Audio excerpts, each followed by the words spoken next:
Taste the Daily. வாரிசு வழிவந்த துணை முதல்வர் உதயநிதி தொடர்புடைய இடங்களில் அமலாக்கத்துறை அதிகாரிகள் சோதனை நடத்தி வருகின்றனர். தமிழ் திரையுலகை தன்வசமாக்கி வரும் உதயநிதி வெளியிடும் பெரும்பாலான படங்களை தமிழக திரைத்துறையில் வளர்ந்து வரும் தயாரிப்பு நிறுவனமான டான் பிக்சர்ஸ் தயாரித்து வருகிறது. குறிப்பாக தனுஷ் நடிப்பில் வெளியாக உள்ள இட்லி கடை, சிலம்பரசன் நடிப்பில் வெளியாக உள்ள 49, சிவகார்த்திகேயன் நடிப்பில் வெளியாக உள்ள பராசக்தி உள்ளிட்ட பல்வேறு படங்களை தயாரித்து வருகிறது. டான் பிக்சர்ஸ் நிறுவனம் தயாரிக்கும் படங்களை உதயநிதி நடத்தி வரும் ரெட் ஜெயண்ட் நிறுவனம் வெளியிட்டு வருகிறது. இந்த நிலையில் உதயநிதி அன்பில் மகேஷின் உறவினரான டான் பிக்சர்ஸ் நிறுவனத்தின் உரிமையாளர் ஆகாஷ் பாஸ்கரனின் வீட்டில் அமலாக்கத்துறை அதிகாரிகள் சோதனை நடத்தி வருகின்றனர்.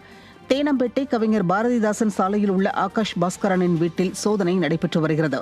அண்மையில் சென்னை எம்ஆர்சி நகரில் உள்ள நட்சத்திர விடுதியில் மிக பிரம்மாண்டமாக நடைபெற்ற ஆகாஷ் பாஸ்கரன் இல்ல திருமண விழாவில் ஸ்டாலின், உதயநிதி, அன்பில் மகேஷ் உள்ளிட்டோர் குடும்பத்தோடு கலந்து கொண்டனர் என்பது குறிப்பிடத்தக்கது. சென்னை மாநகராட்சிக்கு உட்பட்ட பகுதியில் சிசிடிவி கேமராக்களை பொருத்தும் ஒப்பந்ததாரர் கேசவன் வீடு மற்றும் அலுவலகங்களில் அமலாக்கத்துறையினர் சோதனை மேற்கொண்டுள்ளனர். 200 வார்டுகளிலும் சிசிடிவி கேமராக்களை பொருத்தும் பணியை ஒப்பந்த அடிப்படையில் தியாகராய நகரைச் சேர்ந்த கேசவன் மேற்கொண்டு வருகிறார். மேலும் மாநிலத்தில் உள்ள அதிகமான மாநகராட்சிகளிலும் சிசிடிவி கேமராக்களை பொருத்தும் ஒப்பந்தத்தை அவரே பெற்றுள்ளார். இந்த நிலையில் கேசவன் வீடு மற்றும் KS smart solution private limited என்ற நிறுவனத்திலும் அமலாக்கத்துறை அதிகாரி சோதனை நடத்தி வருகின்றனர். விடியா ஸ்டாலின் ஆட்சி பொறுப்பேற்றது முதல் கடந்த 3 ஆண்டுகளில் மேற்கொள்ளப்பட்ட ஒப்பந்த பணிகளில் பல கோடி ரூபாய் அளவுக்கு சட்டவிரோத பணப்பரிமாற்றம் நடந்திருப்பதாக புகார் எழுந்த நிலையில் அதன் அடிப்படையிலேயே சோதனையை அமலாக்கத்துறை அதிகாரிகள் மேற்கொண்டு வருவதாக தகவல் வெளியாகியுள்ளது.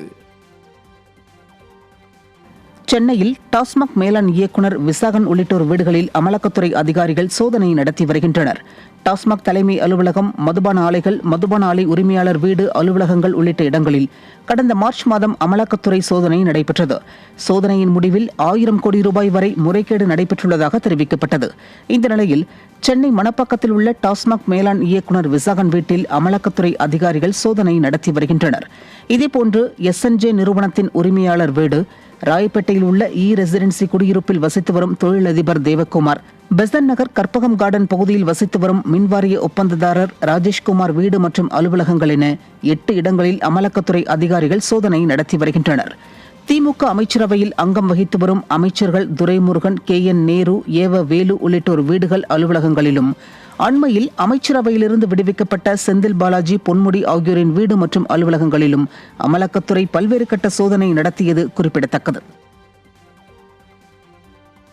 1000 கோடி ரூபாய் டாஸ்மாக் ஊழல் வழக்கில் அடுத்த கட்ட நடவடிக்கையாக டாஸ்மாக் மேலாண் இயக்குநர் விசாகன் வீடு மற்றும் அலுவலகங்களில் அமலாக்கத்துறையினர் மீண்டும் அதிரடி சோதனையில் ஈடுபட்டனர்.